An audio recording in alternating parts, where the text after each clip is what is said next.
Olá, meus irmãos, a paz do Senhor Jesus. Estamos aqui a postos para a nossa aula de número 146.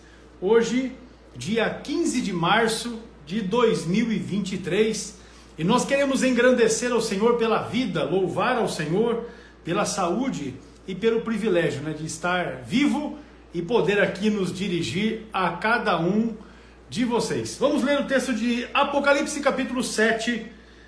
A princípio vamos ler aqui a partir do versículo de número 4. O texto diz assim: E ouvi o número dos assinalados, e eram 144.000 assinalados de todas as tribos dos filhos de Israel. A partir do versículo 5, vai ser dito que de cada uma das 12 tribos, 12.000 foram os homens assinalados.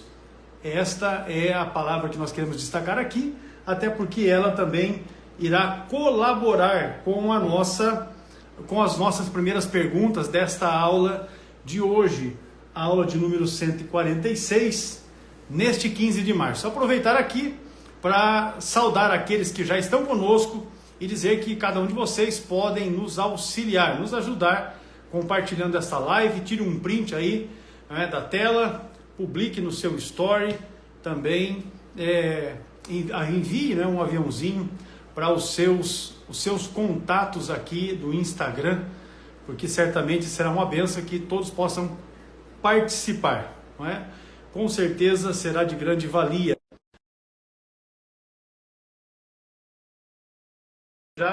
O material para o curso de perguntas escatológicas, que é este módulo aqui do curso, é escrito pelo pastor Ciro Zibordi exclusivamente para o nosso curso de escatologia. 101 respostas para as perguntas que os nossos amados irmãos nos enviaram durante o ano de 2020 e também ali início de 2021. Nós selecionamos essas perguntas, 101 foi as que o pastor Ciro organizou para que pudesse então dar um panorama escatológico segundo aquilo que é a nossa doutrina pentecostal e assembleana. Pastor Ciro, paz do Senhor, como está? Tudo certinho? Pastor Ecos, tudo bem, graças a Deus. Está chegando bem aí o meu áudio? Maravilha, tudo certinho, na bênção. Maravilha. Então, estamos aí juntos, para a nossa live de número 146. 146. Isso aí. Bastante tempo, que estamos aí. Não tenha dúvida. 2023 já está indo para 3 anos. Esse ano já vai fazer agora. Dia 20 de março, 20 de março vai fazer 3 anos que nós iniciamos esse trabalho com essas lives. Graças a Deus, uma herança boa aí, de uma fase difícil que nós vivemos e que deixou sequelas, vamos dizer assim, muitas perdas. Com certeza. Mas, graças a Deus, o Senhor também nos presenteou aí com essa oportunidade de poder interagir com os nossos queridos alunos, professores, apoiadores do nosso CETADB, pessoas que tiveram a oportunidade de conhecer o CETADB também através dessas lives. Então nós ficamos felizes aí por essa oportunidade que Deus nos tem dado todas as quartas-feiras, A princípio também aos domingos, Mas depois ficamos só nas quartas. Aos domingos pela manhã. Com certeza, para nós foi um tempo muito proveitoso, um tempo bastante proveitoso, de podermos compartilhar do nosso tempo também com os nossos irmãos. Fizemos amizades, Estabelecemos amizades com irmãos que ainda pessoalmente não os vimos, Pessoalmente não os vimos, mas temos aí desfrutado de comunhão, uma comunhão abençoadora, com os nossos amados irmãos. E prosseguimos fazendo a obra de Deus, servindo o Senhor com alegria, porque é importante que a gente possa prestar um serviço de qualidade para os nossos irmãos. É verdade. Pois bem, pastor Ciro, conta pra gente como é que está o preparativo para as festas da manhã. 53 anos de idade. Oh, glória, aleluia. Não chega tanto, não, é 43. Ainda não entrei, 43, ainda não entrei tá nos certo. 50 na Estou no campo dos 40 e 43. Eu também ainda não. Entendi. Tá certo. Mas nós vamos seguindo. Que benção. O irmão Eli acabou de entrar. Deus abençoe, irmão Eli. O irmão Eli é carioca. Olha aí. A idade, na verdade, é aquela do... Eu vou ver se eu consigo arrumar um Fusca. Se meu Fusca falasse, né? Aquele lá é bom. Se eu tirar uma foto dentro daquele lá e... Rapaz, fala com o pastor Moisés Cecílio da Silva. Ele tem um lá e está vendendo. Se ele estivesse mais próximo, ela buscar o Fusca dele. Ele reformou. Buscar o Fusca dele é pôr um adesivo lá. Ele reformou o Fuscão dele lá, fez motor e tal. É aquele lá, né? Ele reformou o Fuscão, reformou o motor e tal, pintou. Ele estava agora, esses dias, querendo vender ele para o pastor Fernando. A gente esteve junto lá na casa dele. O pastor Fernando também tem um Fuscão bala. É uma benção. Tem também. Mas amanhã nós... Pois bem, meus irmãos, vamos lá. Estou esperando receber muitos presentes, né? O pessoal está mandando aí para mim já. O pessoal leva a sério, a gente brinca, né? Mas teve gente que já me mandou aí, rapaz. Já me mandaram café. E amanhã eu vou fazer uns agradecimentos aí do pessoal que... Mas eu estava brincando, o povo leva a sério. Fiz uma brincadeira, né? Mas o café aí é sem açúcar também, sem né? Açúcar. E esse negócio, a gente fica brincando esse negócio de café, o pessoal, daqui a pouco eu vou montar uma loja aqui de café, viu? O pessoal tá mandando. Que a gente toma café, mas não é para tanto, né? Mas tá bom, não, tá uns café de qualidade aqui, café gourmet, né? Tô tendo até que comprar algumas cafeteiras aqui especiais para poder fazer o café que o pessoal tá mandando aqui para mim. Mas amanhã eu vou agradecer. Ó, seu irmão aí foi desigrejado. Ô, irmão. Amém. Então, aqui o irmão vai reconcilia, né? Volta. Tem que estar na igreja. Reconcilia, volta. Muito bom. Isso aí. Muito bom. Pois bem, pastor, vamos dar início aqui então ao nosso programa de hoje. Eu li, pastor, o texto de Apocalipse capítulo 7, o versículo de número 4. Não li os seguintes, porque os seguintes vão dizer que de cada uma das 12 tribos foram selecionados ali em 12 mil, para totalizar os 144 mil, que é o que diz no versículo 4 de Apocalipse. Por isso li só o versículo 7, versículo 4 de Apocalipse capítulo 7. A primeira pergunta, pastor, que nós temos para hoje aqui, que diz respeito aos 144 mil, é a seguinte: os 144 mil são a nova comissão para pregar na grande tribulação? Interessante. Eu estou acompanhando aqui eu estou fazendo a live, está normal, mas eu estou acompanhando aqui no computador, parece que a minha imagem está falhando um pouco. O irmão está percebendo alguma coisa aí? Não. Está normal, né? Não, aqui está normal. Vai ver meu computador. Vai ver. Aqui está normal. Eu até estava na rede, eu estava no Wi-Fi de casa e eu mudei o Wi-Fi aqui. Os irmãos falam aí, porque para mim, no celular está normal, mas quando eu olho aqui no computador, às vezes dá uma embaralhada. Mas tá bom. O meu áudio está chegando bem, né? Graças a Deus. Pastor Hércules, essa pergunta é muito boa, né? Mas vamos aí contar, claro, com o apoio dos nossos irmãos para divulgarem, como o irmão já pediu, né? Façam aí o print da tela, enviem para os seus amigos, curtam aí, é importante você clicar nesse coraçãozinho aí para você impulsionar a nossa live. E nós vamos então começar. Nós estamos ainda, vocês já perceberam, né? Vocês que estão acompanhando já e que estão sempre conosco, sabem que a nossa temática geral é escatologia. E o tema específico dessa aula de hoje é a grande tribulação. Quer dizer, já estamos 3 semanas já, né, pastor? Essa é a terceira semana. Isso, essa é a terceira aula sobre grande grande tribulação. Isso aí vai longe, porque o pessoal vai perguntando e vão surgindo cada vez mais dúvidas. E nós já falamos aqui sobre vários assuntos. Agora vamos começar a falar aqui sobre os 144 mil. A pergunta, então, é se eles são a nova comissão, não é isso? Isso, para pregar na grande Então, tribulação. a Bíblia não diz claramente que eles vão ser pregadores, né? E tem muita gente que tem dificuldade com isso. Por exemplo, a gente vê um pessoal hoje em dia que está estudando a Bíblia, que parece que eles não entenderam ainda que a Bíblia é análoga, que a Bíblia explica a própria Bíblia. Tem muita coisa que você não vai encontrar diretamente na Bíblia, mas a Bíblia diz. A Bíblia diz, mas não da maneira que você quer que ela diga.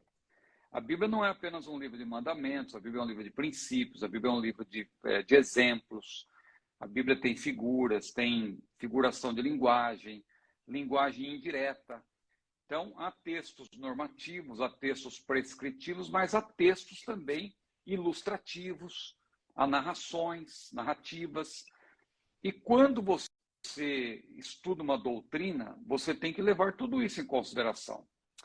Porque é muito comum eu mesmo sou muito desafiado, né, pessoal, porque como eu entro nessa temática de escatologia, é comum as pessoas, mostra o texto e tal, mostra um versículo, onde tem um versículo que diz que os 144 mil vão ser pregadores. Porque você não vê, se você ler o texto de Apocalipse, não diz que eles vão pregar. Mas por que nós afirmamos que eles vão pregar? Porque,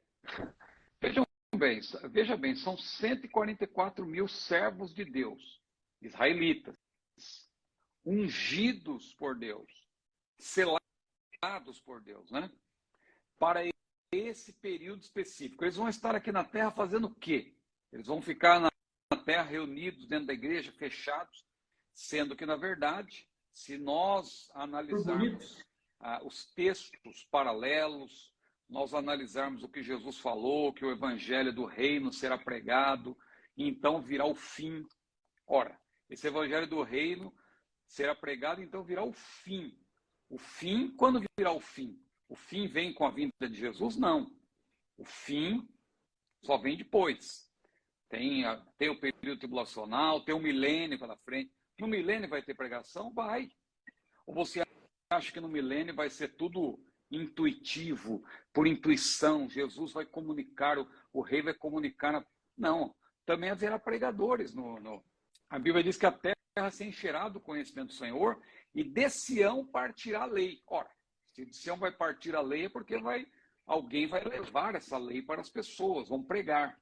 Então veja que quando você começa a ter uma visão pela qual você consegue amarrar os textos, alguém diz que isso é uma construção, que não sei o quê, que o dispensacionalismo fica juntando partes. Não, meu irmão, isso é teologia. Bem-vindo à teologia sistemática. Talvez você não estudou teologia sistemática, ou talvez seu professor não era bom. E aí você não aprendeu teologia sistemática. Então você fica com essas conversinhas furadas aí, com todo respeito, né? Mostra o versículo, mostra o texto, onde está escrito, e não sei o quê, e tal. Não. Eu sempre tenho falado aqui, nós temos falado que a teologia, a doutrina, se baseia num corpus, num conjunto de textos. Então você não pode se basear só num texto. Então eu afirmo que as 144 mil testemunhas, que vão ser testemunhas também, vão ser pregadores, testemunhas, juntamente com as duas testemunhas, que as duas testemunhas, claro, elas são destacadas porque elas vão ter uma função ainda mais específica que os 144 mil. Essas duas testemunhas, elas vão receber poder para pregar o evangelho. E vai ter uma pergunta aí sobre também abrangendo as duas testemunhas. Mas sobre os 144 mil, a pergunta é se eles vão ser uma nova comissão. Por quê? Porque Jesus, ele na verdade, ele outorgou à sua igreja a chamada grande comissão. A grande comissão que abarca pelo menos 3 aspectos. Quais são os aspectos alusivos à grande comissão? A pregação do evangelho propriamente dita, porque Jesus disse: ide por todo mundo, pregar o evangelho a toda criatura. O discipulado, porque em Mateus 28, 19 também Jesus disse: ide, fazei discípulos de todos os povos. Ensinar ali no sentido de fazer discípulos. O termo no grego é fazer discípulos. E também o terceiro aspecto da grande comissão, sem considerar o batismo, que também faz parte da pregação do evangelho, como consequência e tal, mas um terceiro aspecto que a gente pode mencionar é o ensino, a doutrinação contínua, como está lá em Mateus 28 e 20, ensinando-as a guardar todas as coisas que eu vos tenho mandado, ensinando-as. Aí o verbo ensinar na língua portuguesa, mas no grego é outro verbo, é o verbo é no sentido de doutrinar, não é mais discipular, porque discipular tem a ver com o ensino inicial. Tem igrejas por aí que estão discipulando o tempo todo, diz que é método de discipulado, como se o crente precisasse ser discipulado o tempo todo. Não. O discipulado é no início. Jesus formou discípulos, mas para que os discípulos crescessem, amadurecessem para formar outros discípulos. Tanto que o autor de Hebreus, quando escreveu, ele disse, olha, eu queria ensinar coisas mais profundas para vocês e tal. Pelo tempo, vocês já deveriam até ser mestres, mas vocês ainda não creem, vocês não amadureceram, eu tenho que voltar a ensinar as mesmas coisas. Ou seja, vocês estão agindo como se fossem discípulos, só que vocês têm que amadurecer. Então, o método de Jesus não é o método do discipulado constante para toda a igreja. Não, o discipulado é inicial. E de fazer discípulos. Uma vez que faz discípulos, Jesus disse, ensinando-as a guardar. E de fazer discípulos, e de ensinar todos os povos, todas as nações, ensinando-as a guardar, doutrinando-as, é no sentido de doutrinar. E o doutrinamento é contínuo, é pela escola dominical, é pelo culto de doutrina. Muita gente não gosta mais dessa palavra, tem aversão, substitui. Não vou mais chamar de doutrina, porque as pessoas confundem. Não, é doutrina, porque o termo é bíblico. Doutrina na Bíblia não tem nada que ver com que as pessoas... Se as pessoas torcem o termo doutrina, é problema delas. Mas o termo doutrina é bíblico. Doutrina no singular é a sã doutrina. A palavra de Deus devidamente compendiada, sistematizada. Isso é doutrina, sã doutrina. Foi nesse sentido que Paulo disse para Timóteo, Timóteo, põe doutrina na pregação. Ou seja, instes a tempo e fora de tempo, conforme Paulo disse. Eu estou dizendo aqui já numa linguagem de hoje, né? Instes a tempo e fora de tempo, exortes, repreendes com toda a longanimidade e doutrina. Em outras palavras, Timóteo, quando você for pregar, tem que ter doutrina na sua pregação. Não é você ficar fazendo comparações, não sei o quê, olha, aqui é o iPhone XR, esse é o 11, o que você prefere e tal. Não, eu quero XR. Ah, por isso, porque... mas para ser o 11 você tem que passar pelo XR. E esse copo d'água está amassado por quê? Não, porque olha, está amassado, mas você consegue beber água nele. E fica só nisso. Usar ilustrações, eventualmente, é útil. Mas se não tiver doutrina, não vale nada. Tem que ter doutrina, doutrina. Põe doutrina, Timóteo, na sua pregação. Bom, eu já estou divagando. O assunto é sobre a 144 mil, né? 144 então, mil. Se essa é a grande comissão, pregar, fazer discípulos e doutrinar continuamente, as 144 mil, elas vão fazer o quê? Vão ser servos de Deus, essas 144 mil testemunhas. Esses 144 mil israelitas selados, como o irmão mencionou e leu, que são 12 mil de cada tribo. Não tem como você dizer que não são israelitas. As testemunhas de Jeová dizem que são as pessoas que vão entrar no céu, mas o texto é claro. Não tem como você dar outra interpretação aí, a menos que você queira forçar a Bíblia a dizer o que ela não diz. Está escrito que vão ser 12 mil israelitas de cada tribo, perfazendo, claro, se são 12 tribos, 12 mil vezes 12, claro, 144 mil. Mas, irmão Ciro, isso é impossível. Como pode ser o número exato? Não poderia ser 125.400 ou 132? Bom, isso é com Deus. Deus não falou para Elias que tinha 7 mil.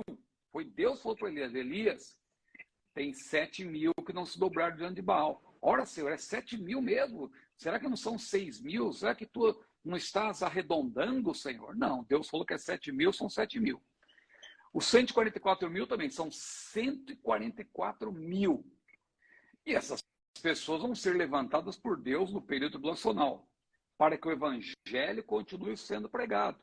Então, eu não tenho dúvida de que, sim, os 144 mil serão pregadores do evangelho. E pregação, ela é uma parte só, né, da comissão, porque a comissão que Jesus estabeleceu continua de pé. Ah, irmão Ciro, mas como vai continuar de pé se a igreja já terá sido arrebatada? Mas o que Jesus falou lá em Mateus 28, versículo 20?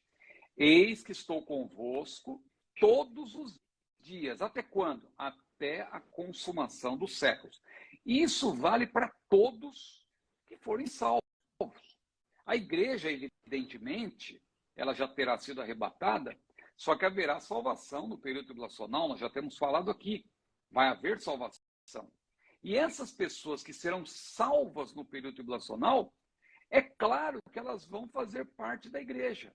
A gente diz que a igreja não está presente no período tribulacional, claro, é a igreja de hoje, a igreja que será arrebatada. Os mortos em Cristo e os que estiverem vivos vão ser arrebatados. Mas aqueles que forem salvos posteriormente, claro que eles vão fazer parte da grande Assembleia de Deus, a Assembleia Universal dos Santos, como diz lá em Hebreus, a Igreja do Senhor. A Igreja do Senhor é formada por todos os salvos de todas as épocas.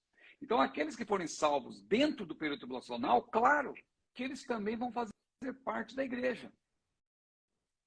Muitos deles vão ser mortos, porque o anticristo fará guerra aos santos, diz a Bíblia.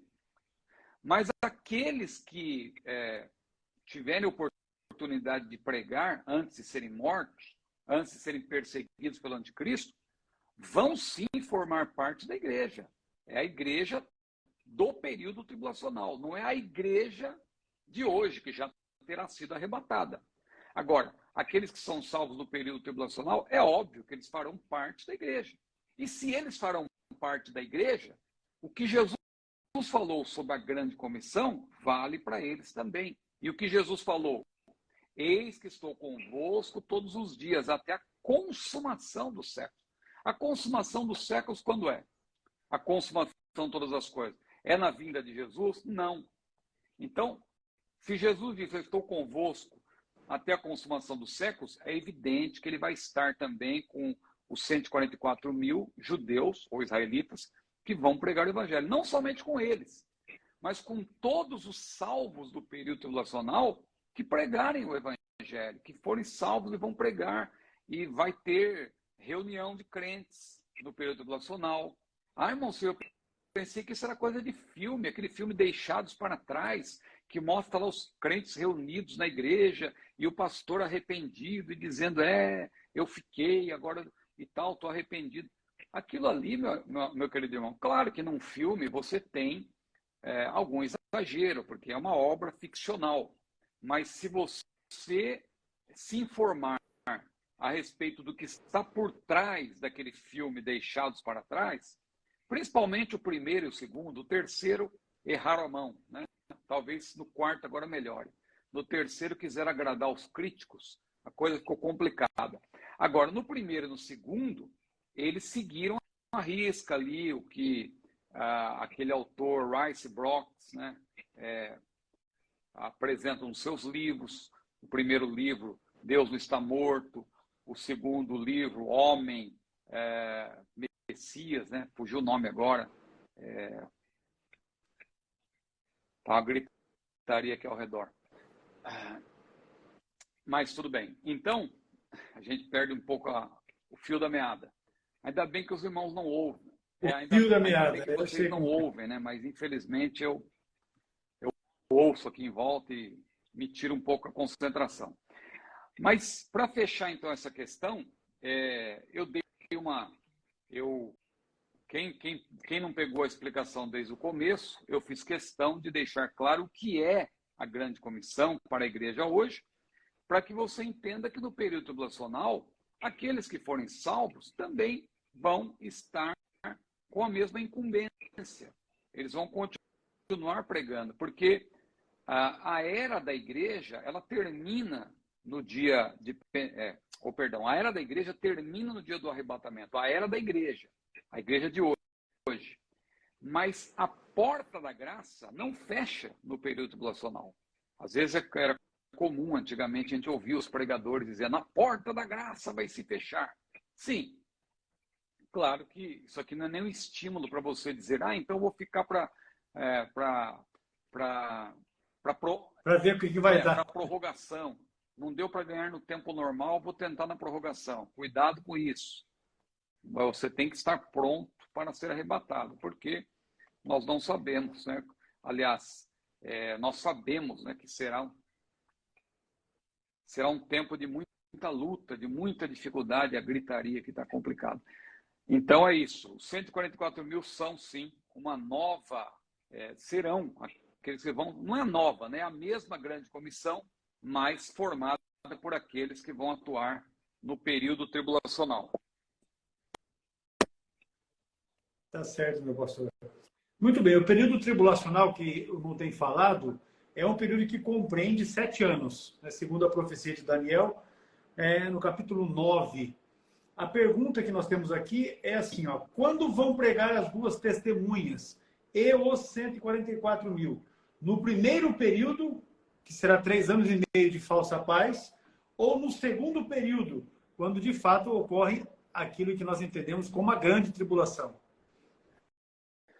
Então, uma vez que o período tribulacional, todo ele será complicado, mas nós entendemos, não é, pela palavra, que a primeira metade, 3 anos e meio, será um tempo de perseguição, mas de falsa paz, e aí a segunda metade, quando a tribulação se intensificará, não é, para aqueles que estarão na terra naquele momento. Então vamos só reforçando o que o irmão acabou de falar, para todos entenderem. Então, nós chamamos de período tribulacional 7 anos. 7 anos, que é a última semana daquelas 70 semanas de Daniel. É a 70ª semana de Daniel, que são 7 anos. Já temos explicado aqui. Esses 7 anos, segundo a Bíblia, vão ser divididos em 2 partes, porque a Bíblia menciona 1.260 dias, a Bíblia fala de 42 meses, um tempo, tempos e metade de um tempo. Tudo isso é uma maneira para referir-se a 3 anos e meio, metade de 7 anos. Porque 42 meses, nos tempos bíblicos, cada mês tinha 30 dias. O ano era formado por 360 dias e cada mês tinha 30 dias. Então, se você pegar o número de 42 e multiplicar por 30, você vai chegar a 1.260. Né? Ou se você pegar 1.260 e dividir por 42, você vai chegar a 360, porque 1.260 dias são exatamente 3 anos e meio.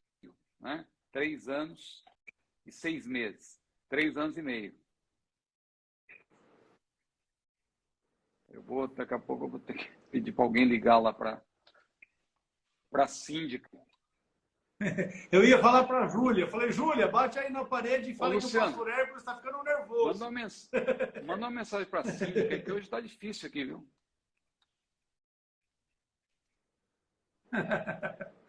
Mas é assim mesmo, rapaz. O ímpio é assim.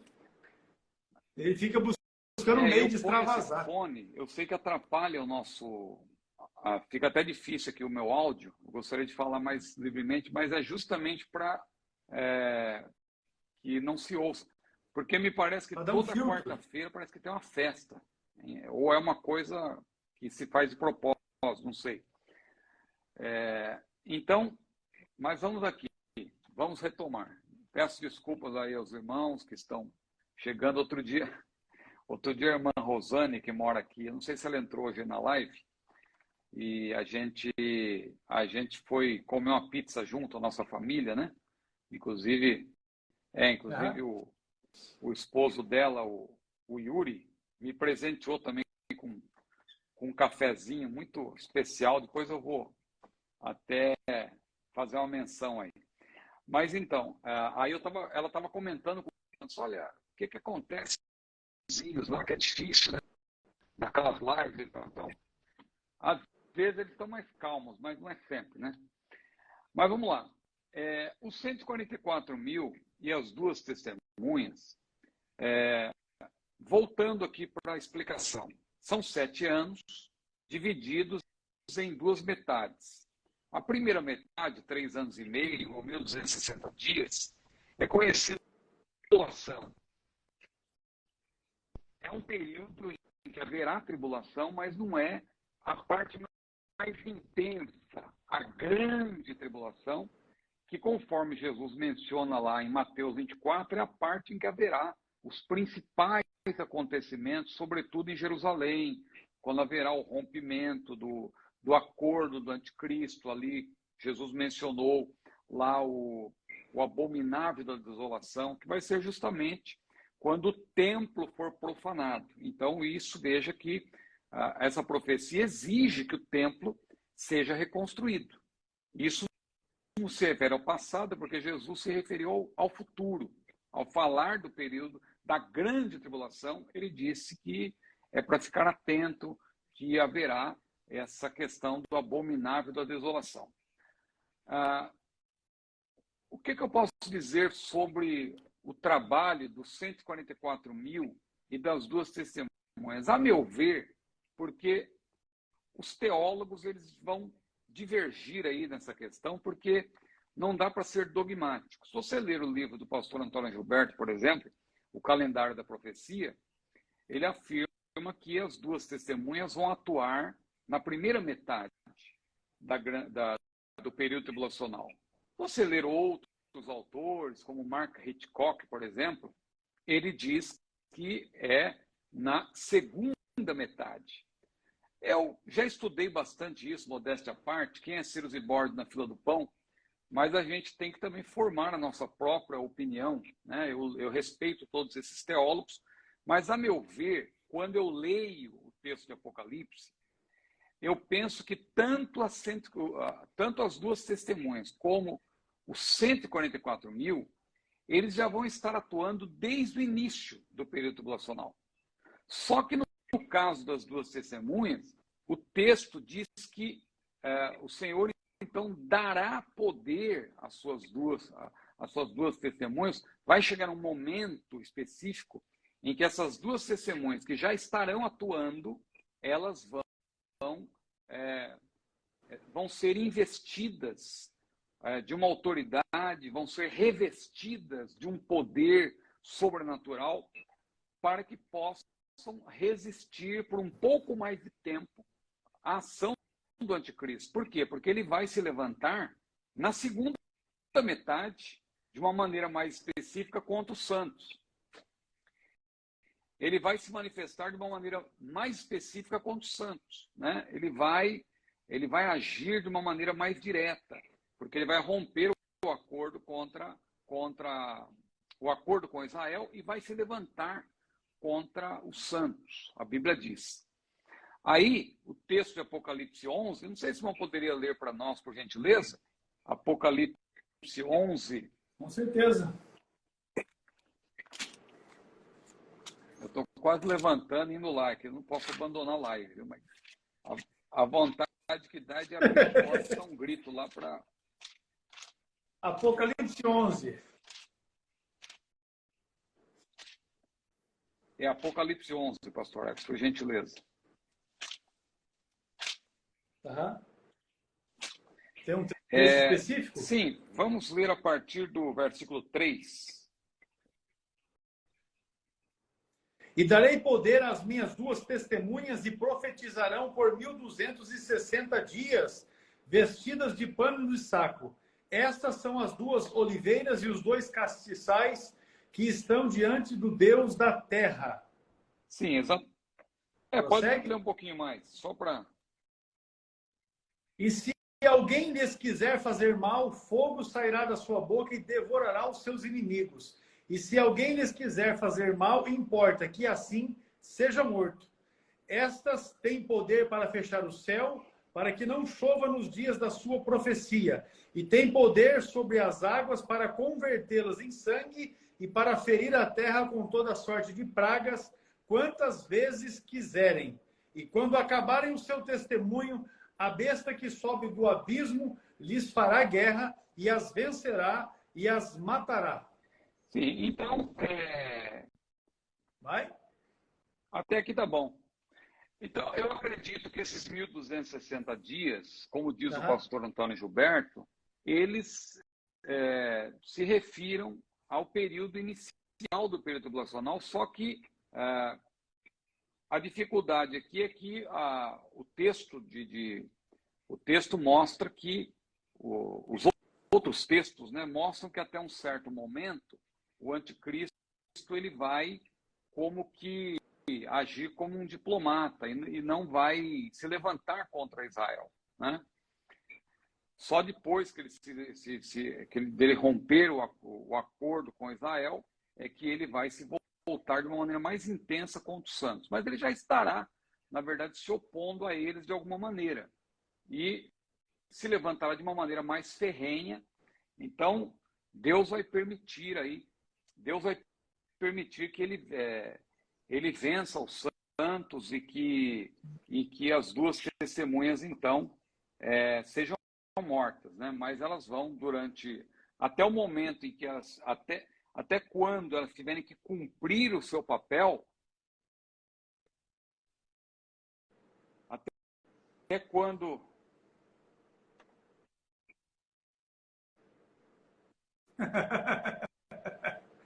Não é fácil não, meu filho. É muito difícil, pastor Hermes. Até quando elas tiverem que cumprir o seu papel, Deus vai permitir que elas atuem, né? Deus vai permitir que elas atuem. Então, mas é uma questão que eu repito, não dá para ser dogmático, né? Por quê? As nações e eu creio que o pastor Antônio Gilberto, ele considera um ponto aqui que me fugiu agora, da questão da revelação parentética, né? Que há aqui também.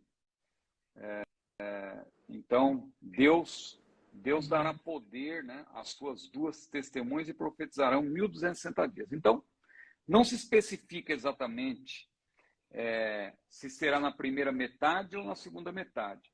Só que alguns teólogos consideram que seja a segunda metade por conta do fato de que o anticristo, num primeiro momento, ele vai ser assim, mas a Bíblia não diz que vai ser durante todos esses 3 anos e meio iniciais. É mais no início mesmo, no início desse período, mas depois ele já vai começar a mostrar as garras e vai chegar ao momento culminante, claro, que ele vai romper o acordo com Israel, e aí é nesse momento que, logo depois, né, que essas duas testemunhas serão mortas por permissão de Deus, que aí já vai caminhando para a segunda metade. Muito bem, meu pastor. Hoje nós estamos na nossa aula de número 146. Na aula passada, que foi a de número 145, nós falamos a respeito do fato de que o Espírito Santo não será tirado da terra, até porque ele é onipresente, né? Uma das suas características é justamente a onipresença. Isso quer dizer que haverá salvação no período tribulacional. A pergunta que nós temos seguinte aqui é como serão salvos na tribulação? Nós acabamos de ouvir, não é, a sua explicação de que haverá pregação, o Espírito Santo não será tirado, e a pergunta que fica é justamente essa: como serão salvos na tribulação? Uma vez que nós teremos a ressurreição por ocasião do arrebatamento da igreja, né? Aqueles que estiverem salvos serão ressuscitados, os que dormiram em Cristo, né? Ressuscitarão. E aí a questão é justamente essa: como é que serão salvos durante o período tribulacional? Coloquei a live aqui no volume máximo. Para ver se consegue. Dar uma abafada. Então, pastor Hermes, como que serão salvos no período da grande tribulação? A salvação, em todo momento, né, em todas as épocas, no Antigo Testamento, no Novo Testamento, sempre foi pela graça. Não existe salvação fora da graça. Mesmo aqueles que foram salvos no tempo do Antigo Testamento, eles foram salvos antecipadamente pela obra que Jesus realizou, pela obra que Jesus realizou. Aumentei mais um pouco, agora coloquei no máximo, totalmente mesmo, para ver se a minha própria voz me impede de ouvir as gritas. Encobre. Se a minha que a voz encobre, né? Encobre, para eu não ouvir as gritarias aqui. E pior que tem palavrão, uma série de coisas. Graças a Deus que os irmãos não ouvem, né? Então, como eles serão salvos no período tribulacional? Da mesma forma que são hoje. Por exemplo, as pessoas são salvas hoje como? Pela graça. No período tribulacional, a salvação será também pela graça. Porque eu fico brincando, desculpa eu falar, eu brinco tanto aquele negócio que o pregador tem que ter paciência, né? Porque Paulo falou para Timóteo, com toda longanimidade doutrina. E hoje eu estou sendo provado ao extremo aqui. Então, olha aí. Estou sendo provado ao extremo. Quando a gente prega, pensa que a mensagem é para os outros, mas é para nós mesmos. Veja, a vontade que dá, sinceramente, eu vou levantar aqui, sair lá fora e dar um grito, mandar ficar quieto, porque está me atrapalhando, né? É que aí tem outras questões que o irmão já sabe que é complicado hoje em dia, né? A gente está vivendo numa situação. Os meninos devem estar dando uma festinha aí. Os meninos devem estar dando uma festinha, com certeza. A gente está vivendo uma época difícil dessas questões aí, né? Ideológicas e tal. A gente, depois para entrar no... Quando diz respeito a meninos e meninas, o negócio é complicado. Ainda mais quando tudo é meninas, né? Uma mistura. Hoje em dia está... Então, a salvação, ela sempre será pela graça. Sempre. Há pessoas que, às vezes, por não terem um conhecimento global da Bíblia e um aprofundamento no estudo teológico, até mesmo do dispensacionalismo, porque o dispensacionalismo, para nós, não é só algo que se aplica à escatologia. O dispensacionalismo também tem a ver com hermenêutica, com pressupostos hermenêuticos, né? Então, um dos pressupostos hermenêuticos do dispensacionalismo, um dos pilares do dispensacionalismo, é a salvação pela graça em todas as dispensações. Engana-se quem pensa que no passado a salvação era pelas obras e não sei o quê, e hoje... Não, nada disso. Quem prega isso é porque não se aprofundou no estudo progressivo da palavra de Deus para saber que mesmo na dispensação patriarcal, na dispensação da lei, mesmo sendo dispensação da lei, mesmo havendo sacrifícios nesse período, a salvação era pela graça. Por quê? Na verdade, aqueles animais que eram mortos, eles eram apenas figura. Eles apontavam para o sacrifício perfeito de Jesus. Quando a Bíblia diz que Jesus é o cordeiro que foi morto desde a fundação do mundo, não diz antes. Tem que ler com atenção também, porque eu vejo alguém citando, Jesus é o cordeiro que foi morto antes da fundação do mundo, ou seja, já estava previsto e tal. Não é isso que o texto está dizendo.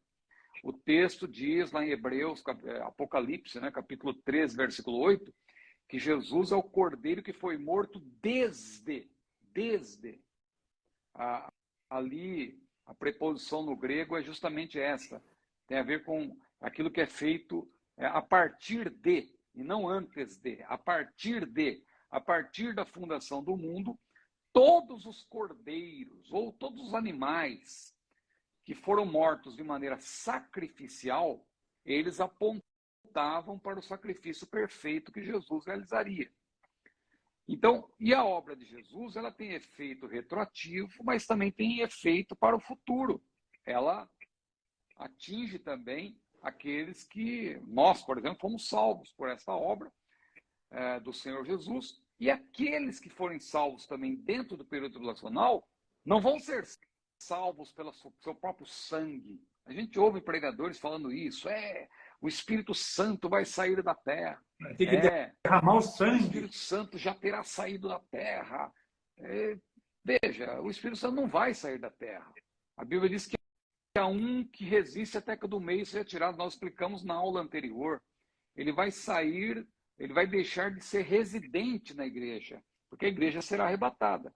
Mas ele continua presente, onipresente na terra. E ele vai continuar convencendo o pecador do pecado, da justiça e do juízo. A salvação continuará sendo da mesma forma que é hoje. Quem crer será salvo. A salvação, Deus amou o mundo de tal maneira que deu o seu Filho unigênito para que todo aquele que nele crê não pereça, mas tenha a vida eterna.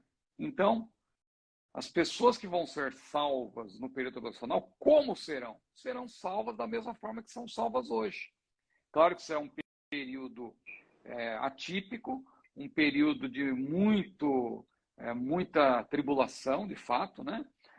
Deus vai estar derramando juízo sobre a terra, o mundo estará em guerra, porque o anticristo, ele vai, num primeiro momento, oferecer uma falsa paz, mas é uma falsa paz que o mundo estará em guerra. Quando disserem a paz e segurança, lhe sobrevirá a repentina destruição, porque o dia do Senhor que os profetas anunciaram, ele vai começar, ele vai ter lugar no período tribulacional. Então vai haver grande mortandade, juízos, guerras. A Bíblia fala lá dos cavaleiros, né, do Apocalipse, aqueles 4 cavaleiros. O cavalo branco é uma referência, o cavaleiro do cavalo branco é uma referência ao anticristo. O cavalo preto é uma referência ali à guerra, né? Ou melhor, à fome. O cavalo vermelho, a guerra, e o cavalo amarelo, a morte. Então, esses 4 cavaleiros, que estão relacionados com os 4 primeiros selos, eles falam justamente do que vai acontecer no período tribulacional. No primeiro momento, o cavaleiro do cavalo branco é o anticristo. Não é Jesus, porque Jesus não anda com más companhias. Não é a vitória do evangelho, porque não tem nada que ver ali uma mensagem positiva em meio a juízos. Ali, a melhor explicação é que é uma referência ao início do governo anticristão, em que ele vai sair triunfante, como os reis que estavam montados no seu cavalo branco, e ele vem com arco. Não confunda esse cavaleiro do cavalo branco com o cavaleiro do cavalo branco do capítulo 19. Ali é outra mensagem pictórica, não é? Por meio de símbolos, mas é uma referência a Jesus, porque ali aquele cavaleiro é claramente identificado, suas vestes estão salpicadas de sangue, tem ali, está escrito na sua coxa uma mensagem dizendo que ele é a palavra de Deus e tal. Então veja, é uma revelação pictórica, não é que Jesus de fato vai vir montado num cavalo branco, não é que haja cavalos no céu, não, é uma representação. Apocalipse, ele é cheio de representações pictóricas, mas do que vai acontecer de fato. Então, no caso aí do período tribulacional, o cavaleiro do cavalo branco representa o anticristo que saiu vitorioso para vencer, porque ele, num primeiro momento, ele vai como um salvador da pátria, aquele que vai resolver todos os problemas, um grande diplomata que está na frente de grandes negociações, mas logo, logo, quando ele sai achando que vai convencer a todos, e todos vão realmente, no primeiro momento, cair na conversa dele, mas logo começam as guerras, a fome. Veja, o cavaleiro do cavalo vermelho representa a guerra. Aí o cavaleiro do cavalo preto representa a fome. A fome será terrível também nesse período. E o cavaleiro do cavalo amarelo representa a morte, porque vai haver grande mortandade por meio de pestes, juízos que serão derramados sobre a terra, terremotos. Haverá grandes terremotos no período tribulacional. Então, a despeito de ser um período terrível para a humanidade, a salvação, a conversão para a obtenção da salvação será a mesma como acontece nos dias de hoje. A pessoa vai crer, a pessoa vai se arrepender, ela vai receber Jesus como seu Salvador e Senhor. O Espírito Santo vai atuar na vida dela, num período curto, claro, é pouco tempo, né? 7 anos, a pessoa, muitos não vão viver todo esse tempo, porque haverá muitos que vão morrer, os mártires do período tribulacional, mas a salvação acontecerá da mesma forma que acontece hoje, pela graça e mediante o convencimento do Espírito Santo, porque é ele que convence o pecador do pecado, da justiça e do juízo. Maravilha, meu pastor. Para a gente poder encerrar a live hoje, o princípio das dores é para Israel? Então, o princípio das dores, né, é um assunto também difícil, porque a gente, para explicar, precisa contextualizar o nosso curso do CETADB, o Perguntas Escatológicas, que está aí na sua mão. Esse livro são 101 respostas, sendo que praticamente 30% dessas perguntas, referem-se ao sermão profético de Jesus. O sermão profético de Jesus, que está em Mateus 24, 25, Marcos 13 e Lucas, capítulo 21, a maior parte, e uma pequena parte também. Olha aí, ó, os dados para você abrir um núcleo na sua igreja, que é um curso. São 6 pessoas, né, pastor Ernesto, para se abrir um núcleo? 6. O mínimo para a abertura de um núcleo são 6 pessoas, ainda que qualquer um dos cursos possam ser feitos de forma individual, não é? Você pode também abrir um núcleo na igreja. A gente fornece o material para o professor, o obreiro que vai ministrar as aulas gratuitamente. Então você tire um print aí da tela para que você tenha os contatos, né? Telefone fixo da escola, o WhatsApp da secretaria, também o nosso e-mail, o site, está todo aqui. Ó. Vamos deixar mais aproximado aqui, para ficar fácil. Os irmãos tirem um print e nós vamos estar à disposição para poder atendê-los, inclusive com o curso de escatologia, perguntas escatológicas ou perguntas escatológicas, que é o curso em espanhol, não é? Então, nós temos tanto curso em língua portuguesa, que é o Perguntas Escatológicas, ou, se você que está participando dessa live e também for de outro país e que fala espanhol, você pode fazer também o curso Perguntas Pode adquirir também, com certeza. Vou pegar assim, ó. Fica assim, ó. Perguntas escatológicas em português ou perguntas escatológicas em espanhol. São aqui os 2 cursos que tratam do mesmo assunto, mesmo tema, com a tradução feita para atender os nossos irmãos, cujo o espanhol seja o idioma. O curso começa, meu irmão, aqui está perguntando aqui o nosso companheiro Francivan. Quando começa o curso? Começa a partir do momento que você fizer a sua matrícula, você tem acesso, né, à playlist com as videoaulas e já a gente envia o livro pelo correio. Qualquer um dos nossos cursos funciona dessa forma, né? Nós enviamos o livro pelo correio, os módulos seguem pelo correio e, com exceção do curso de escatologia, que é uma playlist no nosso canal no YouTube, todos os demais têm videoaulas através da nossa plataforma. Então é fácil. Muito bem. Olha aí, o professor Leonardo Luiz, que tem um núcleo funcionando de vento em popa.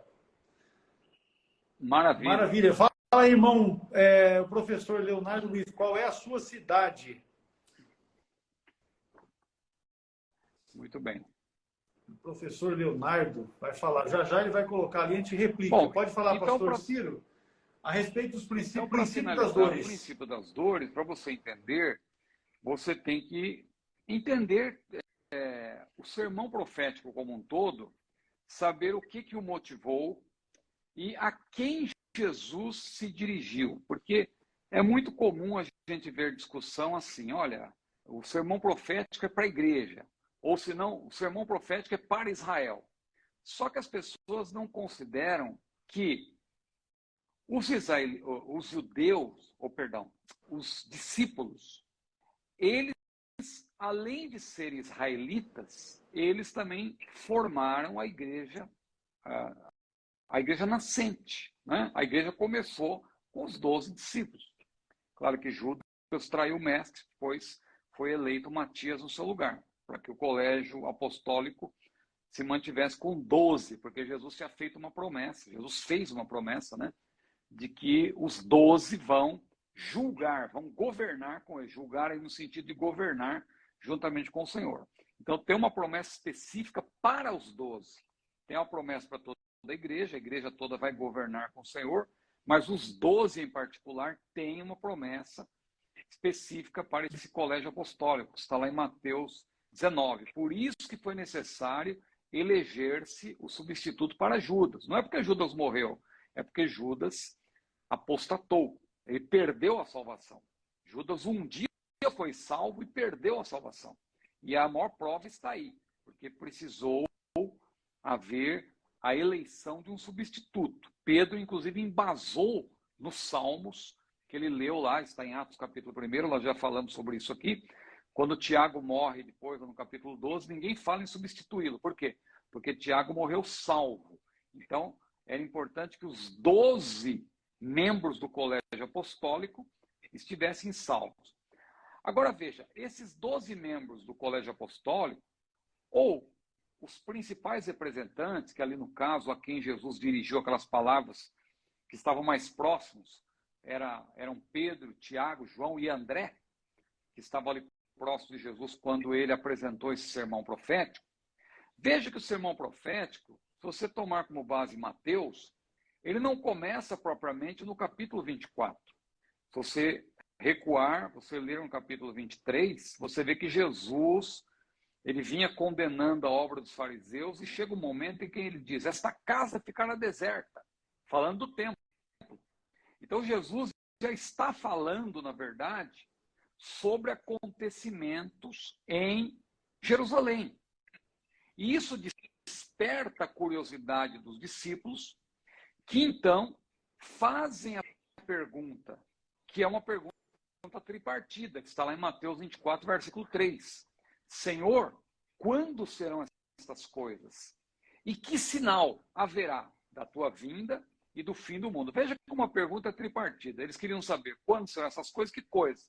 Jesus disse que a casa ficaria deserta. Jesus disse que não ficaria pedra, depois ele continua falando ainda, não ficará pedra sobre pedra, que não seja derribado e tal. Aí os discípulos perguntam, Senhor, quando serão essas coisas? Quando que o templo vai ser destruído? Quando que a cidade vai ser destruída? Porque eles estavam, certamente eles tinham em mente também a profecia de Daniel, porque Jesus faz menção. Quando Jesus fala da profecia de Daniel, a impressão que dá é que eles já tinham conhecimento, porque Jesus diz, olha, fique atento, tal, quando o abominável da desolação e tal, quem lê entenda, até Mateus dá essa ênfase, Marcos também, quem lê entenda, porque Jesus se refere à profecia de Daniel 9, 24 a 27, lá que menciona as 70 semanas de Daniel, o abominável da desolação e tal. Então veja, o Senhor Jesus, então, quando ele começa a dizer, quando ele começa a responder, ele tem em mente a pergunta tripartida dos discípulos. Só que você percebe que Jesus já estava abordando essas questões escatológicas. Então, nós temos dito que ele abre um parêntese para responder a pergunta, porque depois, quando ele fecha o parêntese, ele volta a seguir uma ordem que faz mais sentido de acordo com a analogia geral. Que, claro, o arrebatamento é o evento desencadeador. E o arrebatamento é um evento iminente. Iminente significa o quê? Pode acontecer a qualquer momento. Não depende de sinais. Os sinais existem, os sinais são escatológicos. Mas os sinais não são para indicar quando vai acontecer o arrebatamento. Os sinais é para indicar o tempo do fim. O arrebatamento pode acontecer a qualquer momento. Não precisa de nenhum sinal. Ah, não, tem que esperar o templo ser construído. Não, pode acontecer a qualquer momento. O templo terá de ser construído, evidentemente. Como o arrebatamento é o evento desencadeador, é possível que o templo comece já a ser levantado, pode ser que ele fique pronto, porque ele vai precisar estar pronto no período tribulacional. Mas a profecia diz respeito à sua profanação, e não ao fato dele ser levantado. Ele pode ser levantado 10, 20, 30, 40, 50 anos antes da profecia, não importa. Mas quando ocorrer o abominável da desolação, que Jesus mencionou no período tribulacional, mais precisamente na grande tribulação, claro, o templo terá que estar de pé. Mas não podemos atrelar o arrebatamento a construção do templo, porque o arrebatamento não precisa de sinal, ele é iminente. Aí, então, se ele é iminente, e lá em Mateus 24:36, Jesus disse, daquele dia hora ninguém sabe, então, isso tem a ver com iminência. Jesus está falando do arrebatamento depois dele ter falado de acontecimentos tribulacionais. Isso mostra que este sermão não está em ordem sequencial. É isso que dificulta o entendimento de muita gente, porque Jesus ele abre um parênteses para responder essa pergunta tripartida. Mas quando você vai lendo e chega no versículo 35, Jesus conclui, passará o céu e a terra, mas essas palavras não passarão. Ponto. Aí ele muda de assunto. Continua falando de assuntos escatológicos, mas ele fala, daquele dia hora ninguém sabe, nem os anjos, nem o filho, mas unicamente meu pai. 2 estarão no campo, 1 será... Tudo isso aí tem a ver com iminência, tem a ver com vigilância, que só faz sentido com o arrebatamento. Não tem a ver com a manifestação de Jesus, poder e grande glória. Tudo isso nós já explicamos. Aí o princípio de dores, a pergunta é para Israel? É aí que está a dificuldade. Os discípulos eles eram israelitas, mas os discípulos também eram parte da igreja nascente. Então Jesus, quando ele começa a dar a explicação, ele diz, olha, vós sereis perseguidos por causa do meu nome. Ora, Jesus está falando para Israel ou para a igreja? Isso aí tem efeito para a igreja, porque quem que é perseguido por causa do nome de Jesus? É Israel? Não, é a igreja. E os discípulos, a despeito de serem israelitas, eles formavam parte da igreja nascente. A era da igreja começa no dia de Pentecostes, mas Jesus já cria e forma a igreja quando ele está andando na terra. A igreja foi criada por Jesus.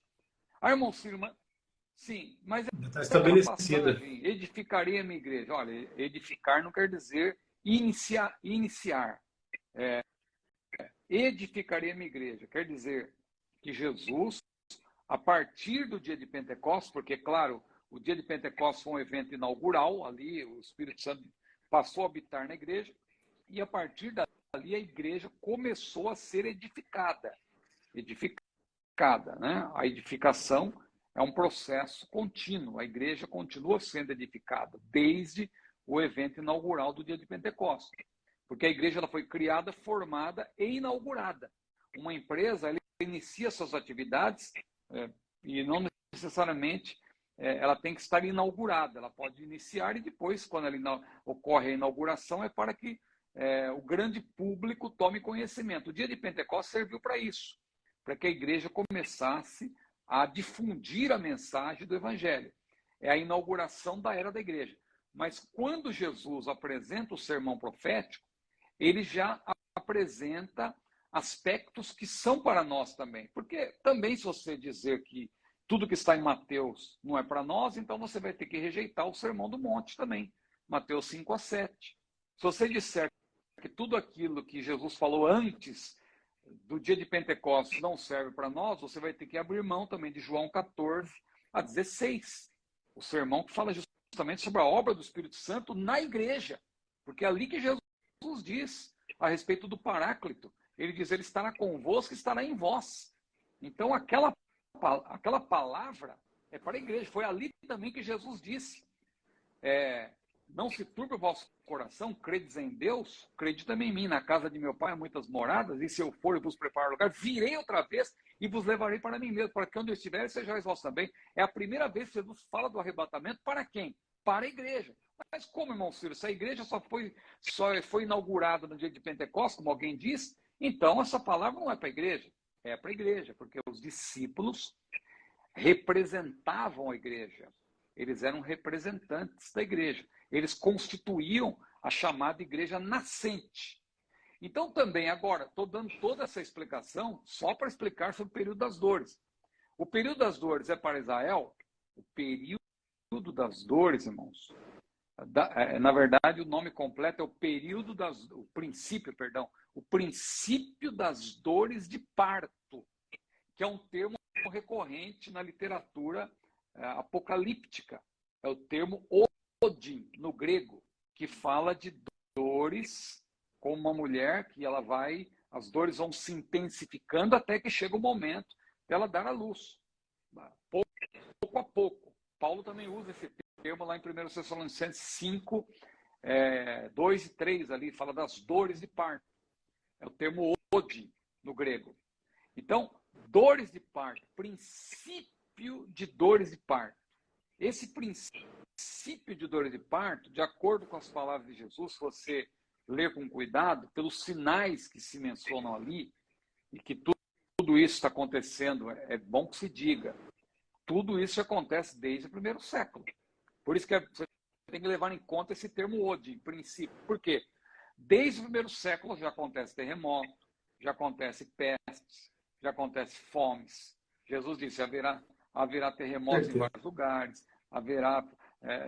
Só que tem uma coisa, princípio de dores, odi, princípio de dores de parto, mostra o quê? Que os sinais do tempo do fim são sinais gradativos.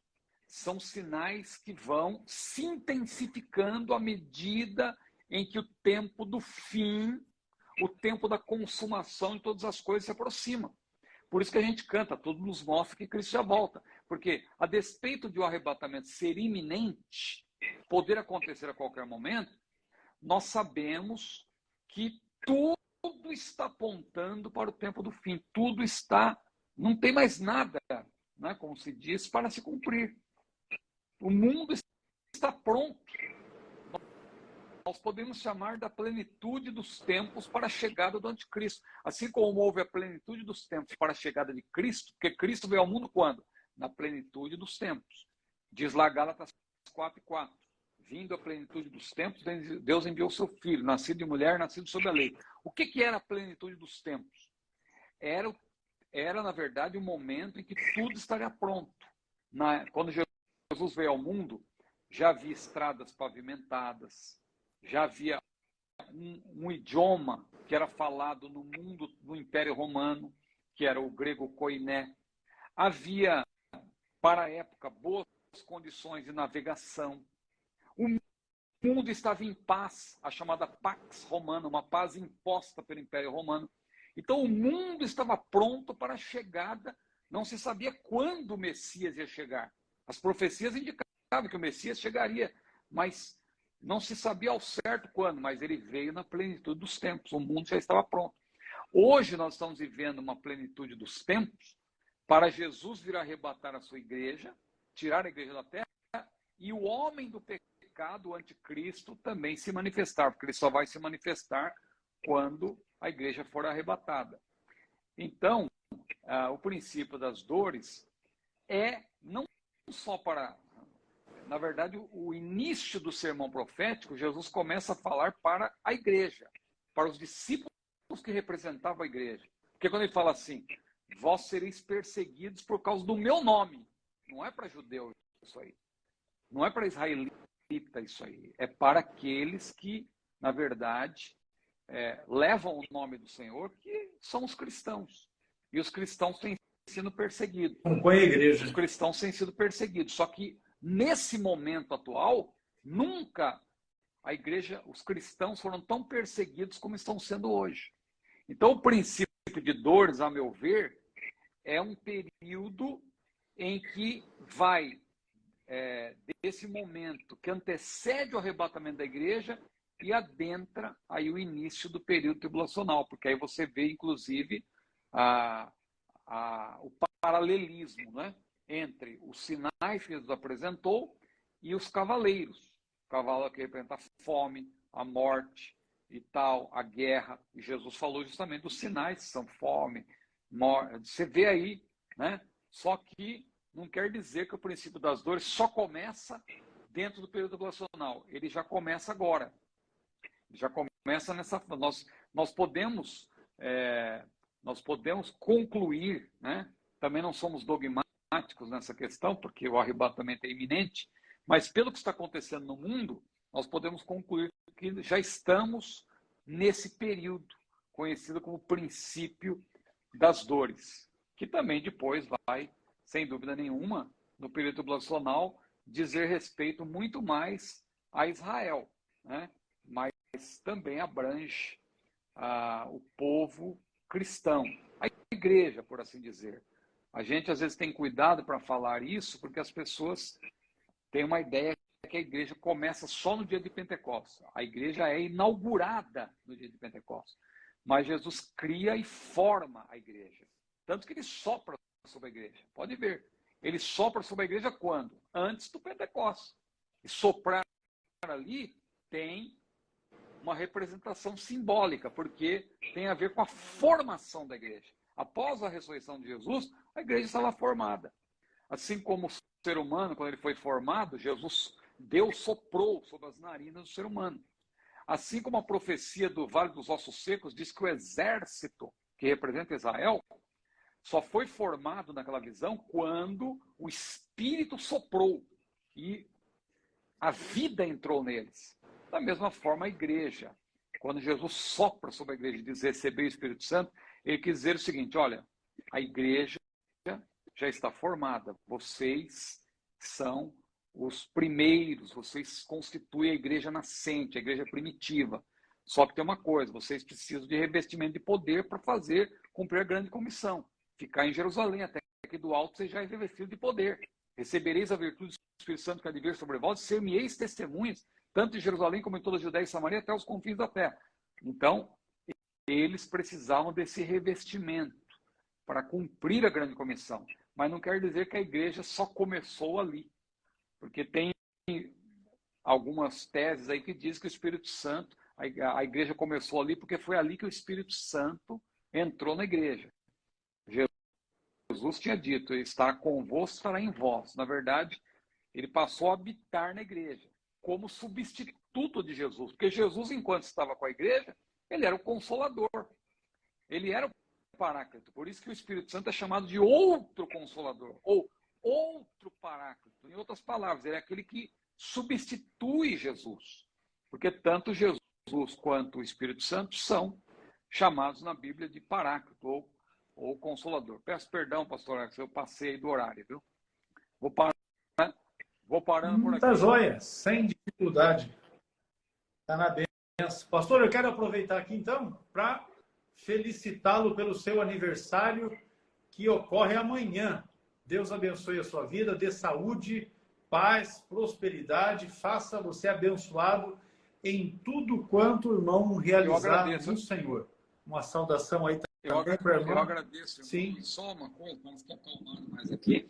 Eu vou pedir para o irmão, se o irmão puder, na próxima live, eu sei que tem outros assuntos, mas se nós pudermos voltar naquela pergunta dos 144 mil, porque eu sei que ela ficou difícil de compreender. Hoje fica difícil, porque as horas já estão avançadas, mas na próxima live, se der ou mais para frente, a gente deixar por mais para lá, retomar essa questão para explicar melhor, porque eu reconheço que ficou confusa a explicação, porque exatamente no momento que eu estava explicando, começou uma gritaria aqui que atrapalhou, tirou completamente o meu foco aqui, me atrapalhou completamente e eu reconheço que eu não consegui explicar.